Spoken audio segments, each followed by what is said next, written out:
Good morning class second. Subject है आपका हिंदी व्याकरण। तो चलिए बच्चों, आप भी अपनी अनुपम हिंदी व्याकरण पुस्तक खोल लीजिए और इसमें देखिए अध्याय 4, जिसमें हमने शब्द और वाक्य के बारे में जाना। तो बच्चों, आज हम दोबारा से एक बार शब्द और वाक्य के बारे में अध्ययन करते हैं। तो चलिए देखिए, आप यहाँ पे लिखा है शब्द। नीचे दिए गए चित्रों को देखिए, पढ़िए और समझिए। तो यहाँ पर देखिए किस तरह से लिखे हैं शब्द। यहाँ पर शब्दों का उलटफेर करके लिखा हुआ है, जैसे र ट म रटम। तो यहाँ पे रटम का आपको कोई अर्थ समझ में आ रहा है? नहीं, यहाँ पे, क्योंकि यहाँ पे वर्णों का उलटफेर करके लिखा है। फिर यहाँ पे है भुजतर। तो इस तरह के उलटफेर करके लिखे हुए शब्दों से हमें कुछ भी अर्थ समझ में नहीं आ रहा। फिर इसमें तीसरा देखिए, यहाँ पे लिखा है गुलाब। तो गुलाब शब्द को आपको पढ़ते ही या सुनते ही एक अर्थ समझ में आता है कि गुलाब क्या है, एक फूल है, सुंदर सा फूल है। फिर इसी में है चौथा बादल। बादल शब्द सुन के भी आपको एक अर्थ निकल रहा होगा दिमाग में कि बादल मीन्स क्लाउड्स, जो आकाश में दिखाई देते हैं हमें। तो फिर देखिए, आप ऊपर दिए गए सभी शब्द वर्णों और मात्राओं के मेल से बने हैं। हम जानते हैं कि ध्वनियों से वर्ण तथा वर्णों से शब्द बनते हैं। प्रत्येक शब्द का अपना एक अर्थ होता है। ऊपर दिए गए पहले दो चित्र के नामों के अर्थ स्पष्ट नहीं है, जबकि तीसरे और चौथे शब्दों के अर्थ स्पष्ट है। तो आपको जैसे बताया गया है कि पहला और दूसरा जो शब्द लिखा हुआ है उनको उलटफेर करके लिखा है, जिनसे उनका अर्थ स्पष्ट नहीं हो रहा। और इसी में है तीसरा और चौथा जो शब्द है उनके अर्थ स्पष्ट हो रहे हैं हमें। पहले दोनों शब्दों के वर्णों का क्रम सही ना होने के कारण उनके अपने अर्थ खो गए हैं। देखिए फिर इसमें, यदि हम इन शब्दों को इस तरह लिखें जैसे, और यदि जो ये पहला और दूसरा लिखा हुआ शब्द लिखा हुआ है, इन्हीं को यदि हम सही क्रम में लिखते हैं, तो जैसे यहाँ पे फिर लिखा है मटर, मटर। तो मटर से भी आपको एक अर्थ स्पष्ट हो रहा है कि मटर एक क्या है, सब्जी है ना। फिर तरबूज, तरबूज एक फल है। तो इस तरह तो वर्णों के क्रम सही होते ही इनके अर्थ क्या होते हैं, इनके अर्थ स्पष्ट हो जाते हैं। तो नेक्स्ट पेज में देखिए आप, यहाँ पर लिखा है बच्चों, अब आप समझ गए होंगे कि शब्द बनाते समय वर्णों का सही क्रम जरूरी होता है, क्योंकि यदि हम वर्णों को उलटफेर करके लिखते हैं तो उनका कोई अर्थ स्पष्ट नहीं हो पाता। इसलिए उनका एक सही क्रम होना जरूरी होता है, जिससे शब्द का अर्थ स्पष्ट हो सके।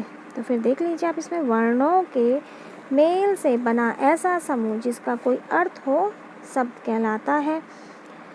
फिर इसी में है बच्चों वाक्य। वाक्य क्या होता है? देखिए आप, जिस प्रकार वर्णों के सही मेल से शब्द बनते हैं, उसी प्रकार शब्दों के सही मेल से वाक्य बनते हैं। जैसे नीचे कुछ शब्द दिए गए हैं जिन्हें सही क्रम में लिखने पर ही उनका अर्थ स्पष्ट होगा। जैसे रहा, दौड़, घोड़ा है। तो यहाँ पे आपको अर्थ स्पष्ट हो रहा है? नहीं हो पा रहा। फिर ख है फुटबॉल खेल लड़के हैं रहे। तो यहाँ पहले शब्दों में तो वर्णों का उलटफेर कर रखा था, और यहाँ पर ये वाक्य हैं तो इन वाक्यों में शब्दों का उलटफेर कर रखा है। जैसे रहा एक शब्द, दौड़, घोड़ा, ये क्या है, शब्द हैं अलग अलग। और फिर देखिए आप, इन्हें पढ़ने से अर्थ स्पष्ट नहीं होता। ये शब्द तो हैं परंतु वाक्य नहीं है। और इन शब्दों को सही क्रम में लिखने पर उनका अर्थ स्पष्ट होगा, अगर हम इन्हें इस तरह लिखते हैं। और यदि हम इन्हीं शब्दों को सही क्रम में लिखते हैं, जैसे घोड़ा दौड़ रहा है, तो यहाँ पर इस वाक्य से भी आपको एक अर्थ स्पष्ट हो रहा है कि घोड़ा दौड़ रहा है, मैदान में घोड़ा दौड़ रहा होगा। फिर है लड़के फुटबॉल खेल रहे हैं।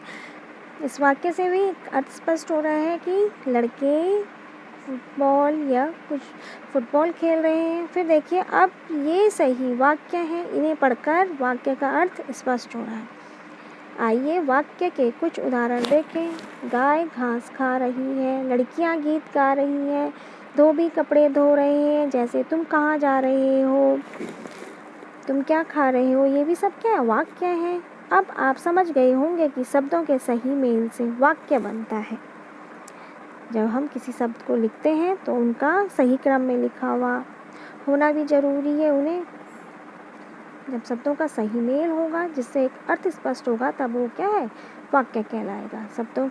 फिर देखिए आप, शब्दों के सही मेल से वाक्य बनता है। इस प्रकार बने वाक्यों का प्रयोग हम बातचीत में करते हैं। आपको किसी भी बात को कहने के लिए वाक्य तो बोलते हो ना आप, हमें कुछ चाहिए, इस तरह से सभी वाक्य बनाकर और आप अपनी बात कहते हैं। अब देखिए बच्चों, इसी में आगे इस अध्याय को हमने पहले भी पढ़ा है, तो आप यदि इस तरह से कॉपी में लिखना चाहें तो कॉपी में लिख लीजिए। यदि आपको रीडिंग करनी है सिर्फ, तो रीडिंग कर लीजिए। देख लीजिए आप यहाँ पे शब्द लिखे हैं, तो वर्णों और मात्राओं के उचित मेल से शब्द बनते हैं। प्रत्येक शब्द का अपना एक अर्थ होता है। जैसे माँ, ये क्या है, वर्ण है ना, अक्षर है। म, ट, र, ये क्या है, अक्षर है, वर्ण है। तो यदि इनको हम एक साथ जोड़ दें तो क्या बना शब्द, वर्ण।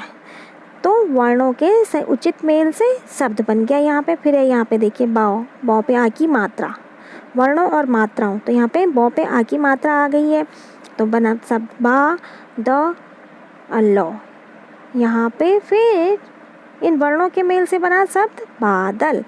तो इस तरह देखिए आप, वर्णों के मेल से बना ऐसा समूह जिसका कोई अर्थ हो, शब्द कहलाता है। फिर इसी में है वाक्य।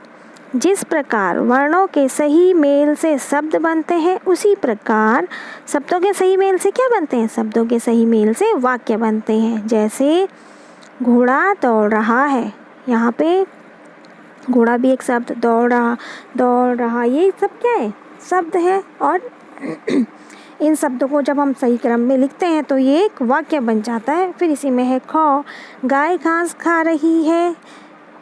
फिर देखिए आप, इन शब्दों को पढ़कर उनका अर्थ स्पष्ट हो रहा है, अर्थात शब्दों के सही मेल से वाक्य बनते हैं। फिर देखिए आप, यहाँ पे इसी में प्रश्न पूछे गए थे आपसे कि आपका नाम शब्द है क्या, शब्द है या वाक्य। तो बच्चों, सभी का नाम क्या होता है, शब्द है। और फिर ख है, शब्दों के सही मेल से क्या बनता है, तो शब्दों के सही मेल से वाक्य बनते हैं। तो इस तरह बच्चों, आप इन्हें अपनी कॉपी में लिखना चाहें तो कॉपी में लिख लीजिए, और यदि आप एक बार रीडिंग करना चाहें तो रीडिंग कर लीजिएगा। फिर इसी में ये प्रश्न आपको मैंने कॉपी में लिखवा लीजिए हैं, ये भी पढ़ लीजिएगा आप कि वर्णों के सही मेल से शब्द बनते हैं और हर शब्द का अपना एक अर्थ होता है। शब्दों के सही मेल से वाक्य बनते हैं। इस तरह से आप इन्हें पढ़ लीजिए।